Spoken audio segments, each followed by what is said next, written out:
Hey everyone, welcome back to Pop Incursions. I'm Nico, and today we are going to break down episode 2 of season 2 of Loki. This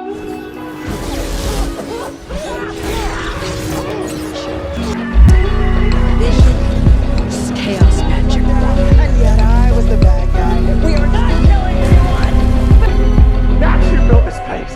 That's who stole your life. Hey, brother.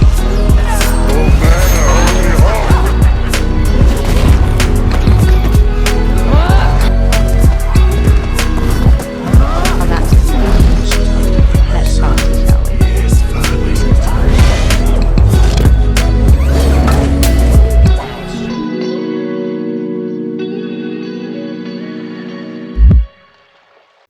So, episode 2 is out, and definitely did not expect to see what we saw so early on in the season, but I am very happy. And I suppose we are 2/3 of the way in, so fair enough. And it was certainly quite an episode with quite significant consequences, to say the least. So, let's get into it. This episode kinda picks up where the last one ended in terms of after Loki's time slipping was fixed. They wanted to find Sylvie, and straight away they have gone into the timelines. They are on a sacred timeline, London 1977, and again they made the distinction to say sacred timeline instead of branched, because in the last episode, in the post-credit scene, we saw that Sylvie was on a branched timeline, whereas now they're looking on a sacred timeline. And this is obviously important for what happens in this episode, but just in general, in terms of the sacred timeline is obviously what He Who Remains wrote, while branched are kind of like what if. Mobius and Loki are undercover in two very nice tuxedos, especially Loki's. And Hunter B15 also shows up later undercover, and I love what she chose to wear. I love that everyone is playing their undercover roles with such dedication, because obviously typically Mobius would appear in his TVA suit and Hunter B15 would be in her Hunter uniform. So they're here in London 1977, and they have come across a Zaniac film premiere. And lo and behold, who gets out of the car for the premiere? Hunter X5, or what he is also called on the timeline, Brad Wolf. Now, Brad Wolf is actually from the comics, and he is actually an actor who became possessed by a demon when he was doing the Zaniac movie. So we have yet to see, will he actually be possessed by a demon, or is this just kind of some fun play with the comic materials? In the beginning, they're not sure whether this is the actual Hunter X5 undercover, or if this is actually his variant on the timeline, and this is what his life was. Now, what could also happen is perhaps that Brad Wolf does become possessed by a demon, and maybe that's his Nexus event where he's taken then to the TVA. It would be quite interesting. When they first arrive in London 1977, we see a film poster for Kingo, and of course Kingo is the Eternal that we met in Eternals, who basically used the fact that he didn't age, made himself the biggest Bollywood star. He has played his grandfather, his father, and now the son, but he played all three roles and people still think they're different people. But anyway, so that's really exciting, and this poster was also featured on Kingo's jet in the Eternals. So a nice touch there, and it's actually nice to see a reference to the Eternals that isn't just what is the big statue in the middle of the ocean that everyone's ignoring for a few years. I also really appreciate the funky remix to Loki's theme song.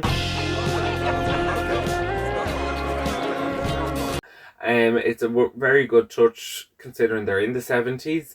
And as well, I like the reference to Brigitte Bardot, and I'm sure everybody's looking her up after that episode. Basically, Brigitte Bardot was a French actress who played a lot of sexually liberated characters in a time that was very conservative. So she was very much so the representation of being free, you know, doing what one wants. And that is what's happening with a lot of people in the TVA, and what's happening here with Hunter X5.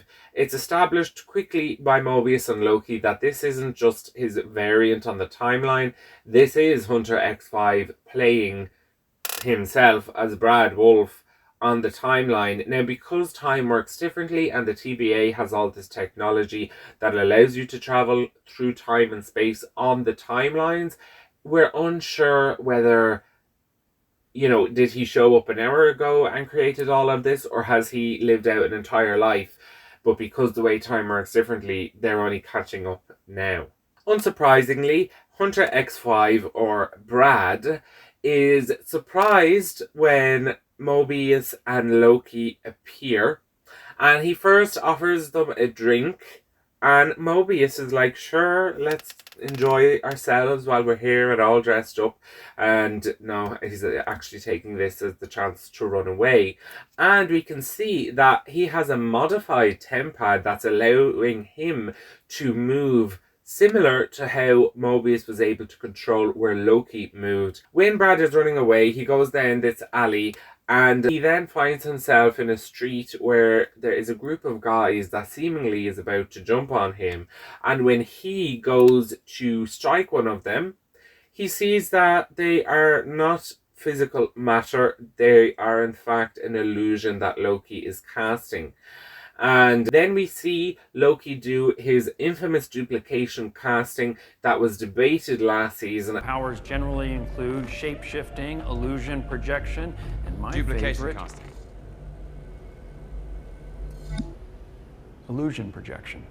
No, they're two completely different powers, actually. And we saw in Avengers. And we start to see some shadow work, which also involves Loki's eyes going green. And we see that his shadows are seemingly the ones actually kind of holding Hunter X5 or Brad while Loki and Mobius catch up to him to then later arrest him. And just to show us how well Loki's magic has evolved, Mobius speaks to the center Loki, but in fact it was the Loki on the left or our right. I will say no one has addressed that we haven't seen some of these powers before. And I have a theory. Well, I have two theories. Either number one, all the time he spent with Sylvie, Sylvie then kind of passed on her abilities to him, taught him how to be as good as she is. Or his time slipping and the fact that he was pulled out of the temporal loom might have increased his powers. I'm going to go with the second one. I think it would be very cool if it was related to the fact he was time slipping and then he was scattered across kind of the timeline metaphorically and then pulled out of the temporal loom, and there's all that radiation. I mean, it seems like a great superhero origin. Quite spot on, I think. I thought it was spot on. So after they captured Hunter X5, they then brought him back to the TVA, placed him in a jumpsuit and collar, just like they do with all their variants, even though he is not a variant. And, well, actually, I stand corrected. Everyone's a variant. We're all variants. But in this case, in the TVA, a variant is normally the people that they capture and bring in, not the people that's already there, even though everyone is actually a variant. And they place him in a holding cell to marinate a little bit, so it's easier for them to crack him and get him to talk. While this is going on, they bring this modified tempad to OB, and OB is busy trying to work out a way of fixing the overwhelmed temporal loom that we obviously saw last episode as well. However, Obi makes a great point and asks, is this more important? Do you think this is a higher priority than preventing a temporal meltdown? Oh, no. I focused on the temporal. I agree. Then the temporal loom killing us all? Obviously, no. So then, Obi realizes, wait a minute, this is in the handbook that I wrote, and gives Loki and Mobius the handbook. So they go back to their office to try and tinker around with this modified tempad and read the handbook. Now, what I do like, and I do have to say it's kind of, I see it as a bit sweet, is that Hunter D90, who in the last episode kind of apologized to Mobius for pruning him on the request of Ravonna Renslayer, is now actually really supporting Hunter B15 and Loki and Mobius in their efforts to kind of save people and stop the chaos. And I think that's very sweet. Perhaps he's, wants to repay the debt and make up for pruning Mobius, and or perhaps he just agrees with their cause. But I do think it's very sweet, and I've certainly noticed. Also, what I think is important to point out is that Hunter B15 is no longer wearing her typical Hunter uniform, and now she's wearing a shirt and a tie. So has she, given herself a new job? Has someone promoted her? I've kind of looked, they don't look similar to the judge's uniform, so perhaps she's a supervisor, or maybe she's an analyst too now. But we don't really know for sure. Hunter B15 then speaks with Casey, and Casey is busy trying to track Ravonna Renslayer's tempad. And what we do learn is that Ravonna Renslayer has wiped the history of her tempad, so they cannot actually see where she has been. And we also learn that the last person to send a message to the tempad was Miss Minutes. So the pieces are coming together that Miss Minutes is definitely in cahoots, at least, with Judge Renslayer. And again, more and more evidence stacking up to show that Miss Minutes may be the actual CEO of the TVA. This isn't what I asked for. I know, but he thinks this'll be more useful. Who? Happy reading! We also know that He Who Remains, or Kang, wiped the memories of the TVA staff, so someone would have to be in charge that would know what's going on. So it makes sense it would be Miss Minutes, considering all of the other evidence we have against her. And we also learned last episode from OB that she would actually really take care of the temporal loom, and OB would just simply carry out diagnostics every few hundred years. So it's looking very apparent that Miss Minutes is the true leader, or the head, of the TVA. Loki also chimes into this conversation and tells them about the recording he heard of Judge Renslayer, or in this case Ravonna Renslayer, and Kang, or He Who Remains, in terms of them working together. And I have to say, Hunter B15's reaction, I love it, and I totally feel the same. She really is full of surprises. Casey also notices that they are trying to look at this modified tempad with the handbook, and Casey is surprised that Mobius doesn't know the handbook off by heart, but Casey does, so Casey agrees to try and have a look at this tempad. This then also gives more time to Hunter B15, Loki and Mobius to interrogate Hunter X5, or Brad. Now, while they begin the interrogation, Hunter X5 is very mouthy, is definitely trying to get under people's skin to piss them off, and continues to try and talk about rank and authority, and you don't have the rank or the authority to arrest me or to keep me here or to ask me these questions.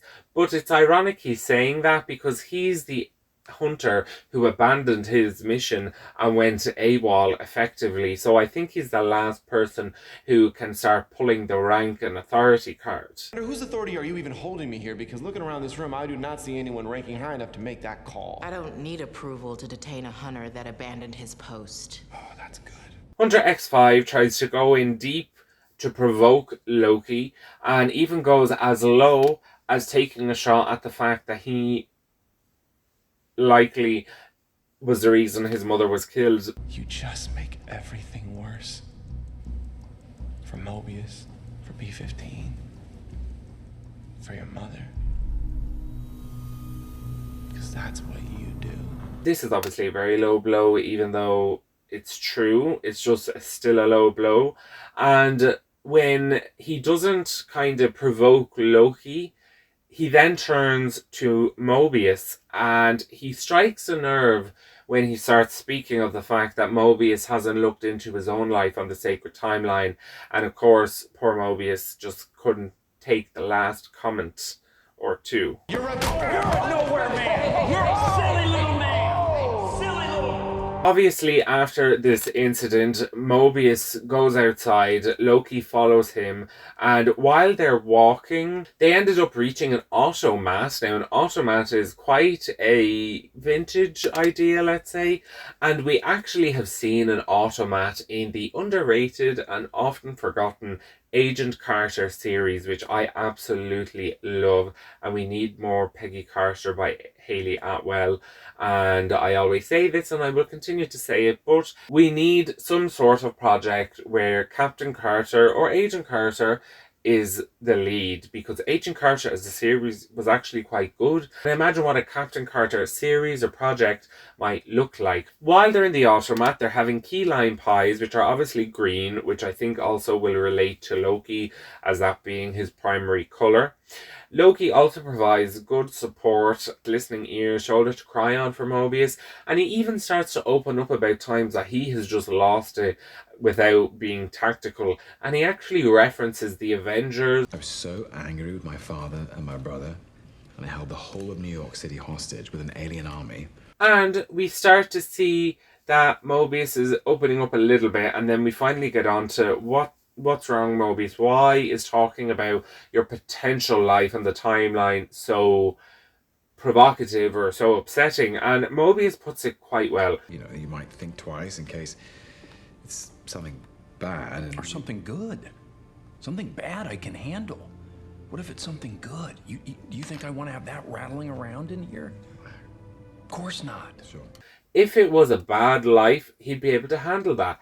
But imagine finding out you had a good, happy life that you were taken from and sent to the TVA to live out your days. That would be quite depressing and upsetting, so I don't blame him that he doesn't want to find out what his life on the sacred timeline was like, because there's a huge risk that it may be better than his current life. And that's a fair kind of fear. I really get it. We are then back in the area of the TVA that overlooks the temporal loom, and OB is attempting to carry out the protocols to try and fix the loom. And by fix, what he's trying to achieve is all those loose branching timelines to go through the loom to all create one sacred timeline like before. And it seems to me that that's the only way that all these multiple timelines can actually remain safe and stable without incursions or multiversal wars, is that if we wrap them all together or wove them all together around as one sacred timeline like before. And obviously, because a sacred timeline was the objective, that's the tools that they have to work with. Although I'm sure there are other temporal looms or mechanics that might be able to do other things, but for now this is what we have. And he's putting in the protocol, and it actually comes up invalid temporal aura. And what is that? That is saying you are not the person authorized to do this. You're inputting the wrong kind of password, and what the password is someone's temporal aura, which we kind of saw a lot of in the last episode and the first episode of season 1. It's almost like someone's DNA on the timeline. I look at it as their unique signature that they leave on the timeline. And of course, we also learned in the last episode that Miss Minutes would normally take care of the temporal loom, while OB would just run diagnostics. So I'm assuming that any time these changes was needed, Miss Minutes would bring the temporal aura of He Who Remains or Kang. And obviously, OB doesn't have access to that, and because of that, he actually can't do anything. And I think this will tie in directly to the next few episodes where Mobius and Loki will need to find either Victor Timely or Miss Minutes to try and override the standard protocol so they can make adjustments and amendments to the temporal loom to make one stable, sacred timeline and control all of these branches, because otherwise the TVA is going to be destroyed. Back on the higher levels of the TVA, Mobius and Loki prepare to torture and interrogate Hunter X5 or Brad. They bring in this very old, very rickety looking machine, which again, it's just very TVA, it looks appropriate. And what happens is Loki brings it in, Mobius steps out to get something, and then Loki closes the door and locks Mobius out. And this kind of really gets Hunter X5 a little bit agitated, let's say, because he knows he's just pissed Loki off and now he's alone with him. No one can step in if Loki wants to try and do something to him. And we see this kind of psychological torture for a while that then becomes physical torture, where Loki's saying, I don't know how to use one of these things, but I assume a controller will do something. And he starts off by modifying and shrinking the chair. Hey, don't just touch random buttons on that, okay? Mobius, get in here! And this is when Hunter X5 or Brad really starts to feel like, oh god, this is going to be bad. And then he's put in one of these cubes that has the same looking energy and kind of tangible material as the time doors. What happens is it keeps getting smaller when Loki is controlling it. And of course, Brad is a person, so he can't shrink himself like Ant-Man or the Wasp. If this gets too small, he's going to implode, essentially. And basically it goes from psychological to physical and psychological torture to eventually get him to crack. However, the whole time, to make it worse, Mobius is banging on the door trying to tell Loki to stop. Then his time cell gets smaller and smaller and smaller. And I do have to say, fair play, he really put up a good fight of resisting to divulge the information about Sylvie and General Dox. But when it really gets extremely tight, he cracks. She has a new life!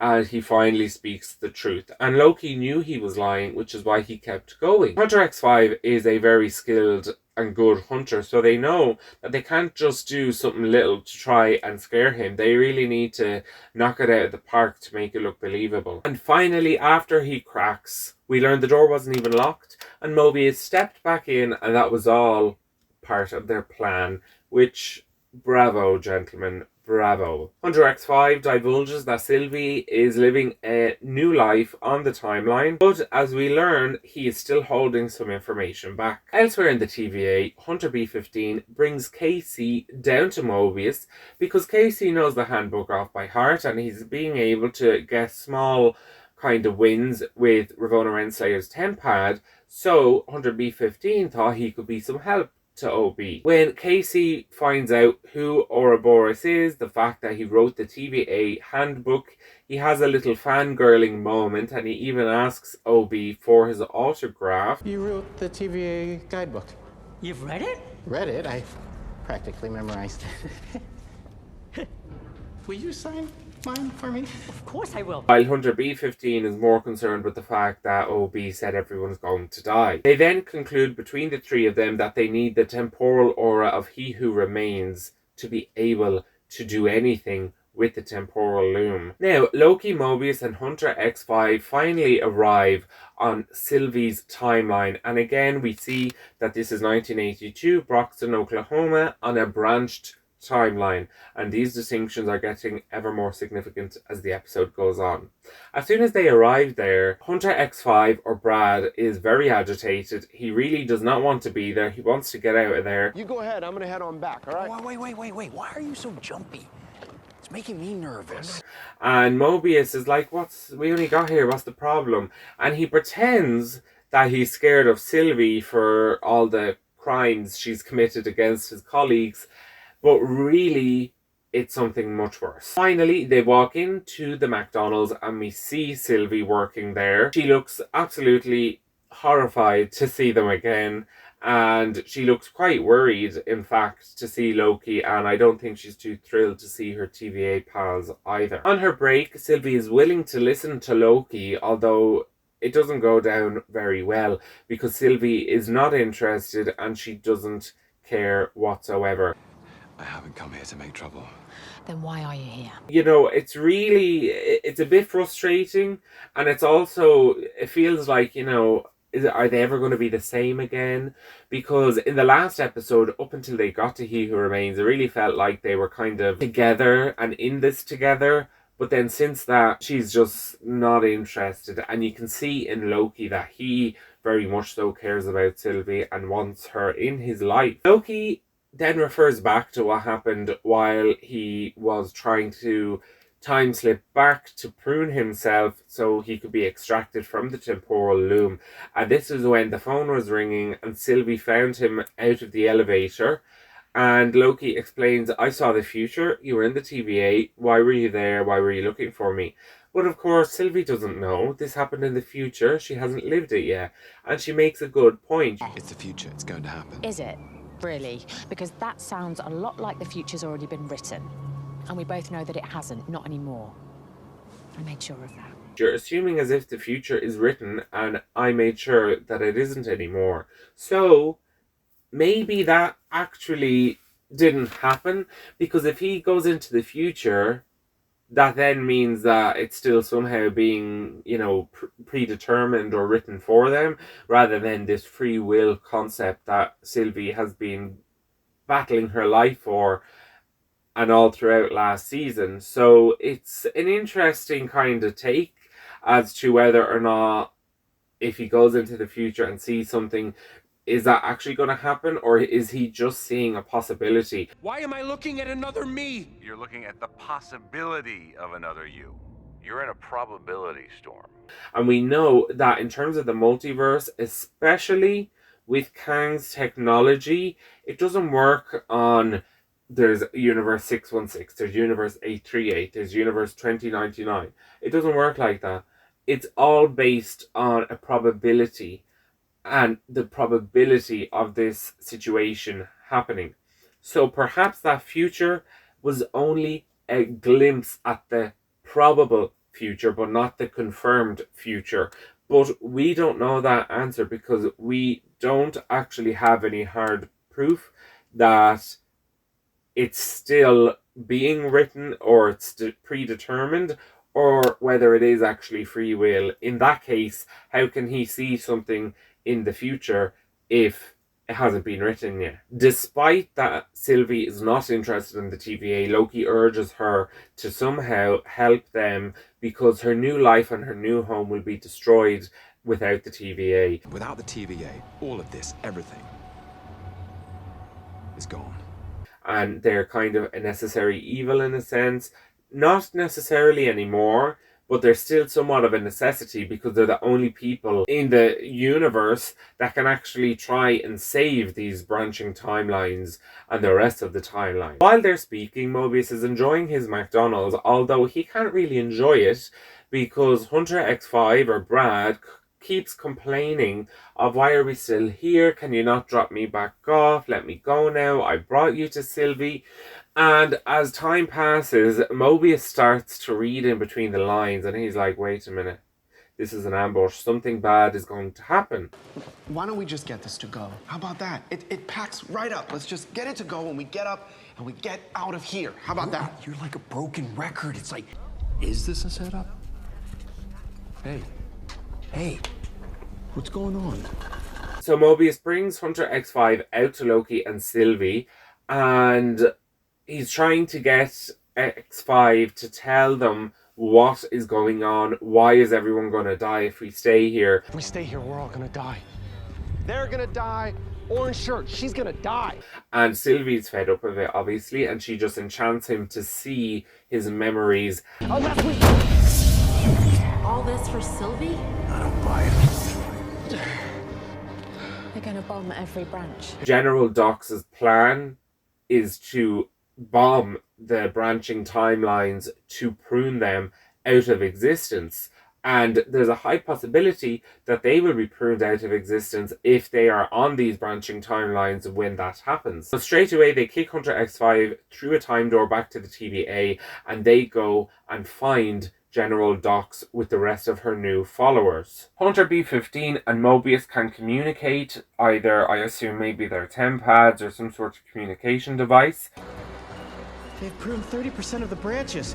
Mobius, they're killing billions. Take Dox down now. And I have to say, one thing I do really love about kind of Loki, Quantumania, like the Multiverse saga, is that they have actually found a physical way of showing us these timelines, be it the temporal loom or on the monitor. And we can see on the monitor these reset charges appearing all over the branch timelines, which will effectively prune them out of existence. Now, we have seen this location in the trailers. It looks like a storage facility for boats and ships, and this is kind of the hideout for General Dox and whomever of the Minutemen chose to follow her. We can see multiple time doors being opened and Minutemen going through them to place reset charges across these branched timelines, and effectively they have combined all these TemPads to be able to open up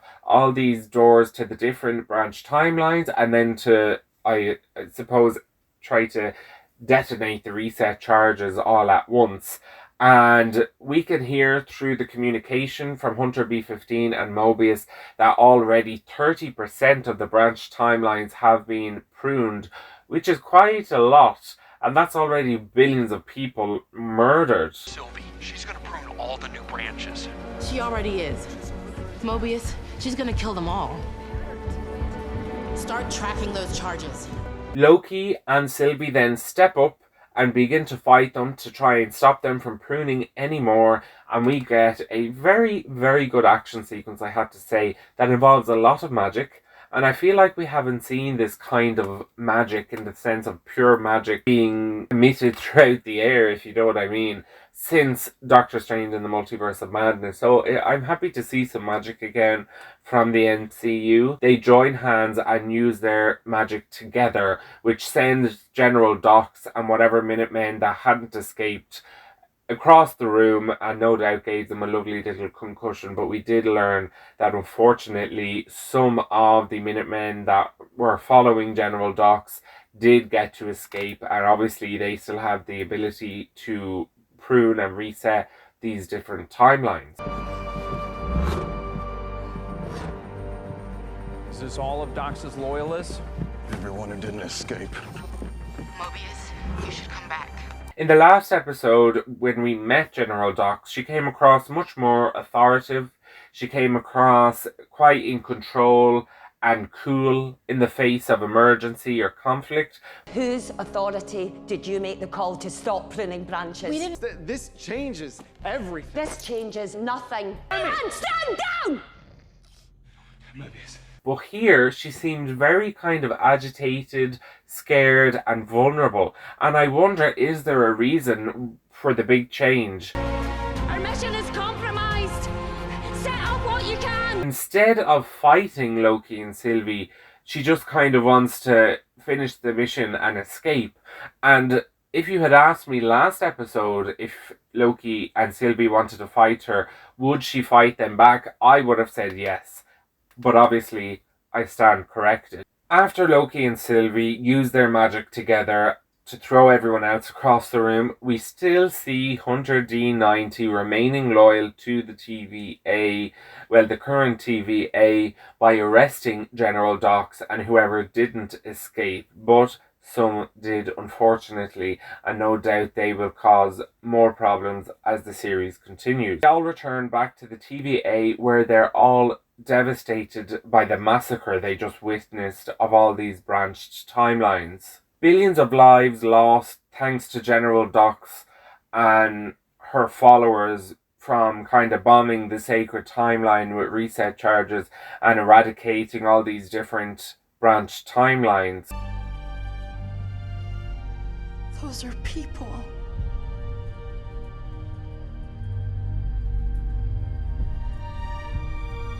Those are lives. The emotion in Hunter B-15's face just conveys exactly what's going on and how she's feeling, and it's just an amazing performance, and it just works so well in the moment. You know, in Ant-Man and the Wasp: Quantumania, they showed us these people being massacred as timelines were erased. Yet still, just by the look on Hunter B-15's face, we can understand the context and the gravity of what has just happened. And I gotta say, I actually genuinely felt sad when I was watching this, and I was like, no, all those people. We can also see a stark difference in the Monitor and the TVA from being overwhelmed by these branched timelines in the last few days to the abysmal and bleak emptiness of the Monitor now. Interestingly, the information at the top of the Monitor all begins with branched line 616 and then more numbers following. So I think that means that those branches that it's referring to all originated from the 616 timeline, which is our MCU timeline. But I wonder if we will see any other timelines being addressed, like 838, 199 and 999, or 2099, or are we just going to see 616? We also see the outrage on Sylvie's face because she has been fighting her entire life to free everyone on the timeline, and all of that work has been for nothing thanks to General Dox. Now, Sylvie is understandably upset and outraged by what has happened, and she's also upset at the little to no defense that the TVA could provide for these timelines, which I do understand. The TVA is the problem. It's broken. It's rotten. I'm going home.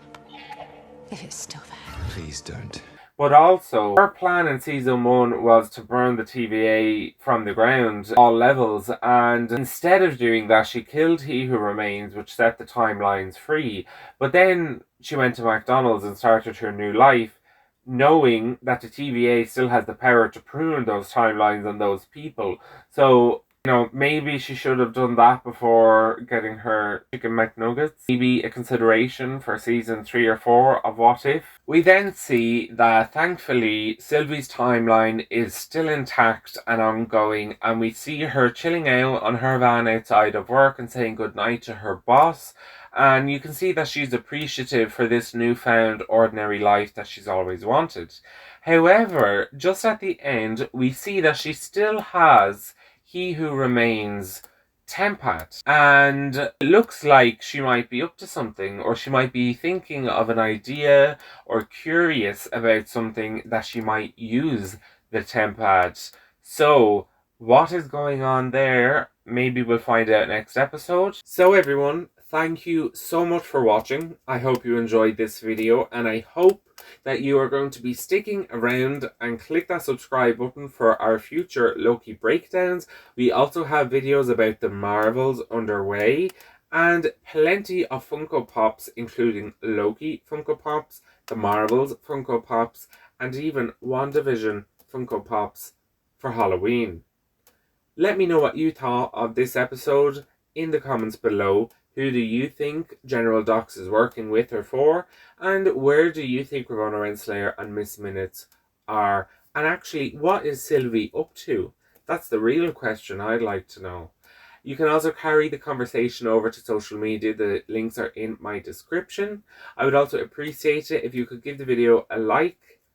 And as I said, for more, click that subscribe button. I'm Nico for Pop Incursions. See you next time.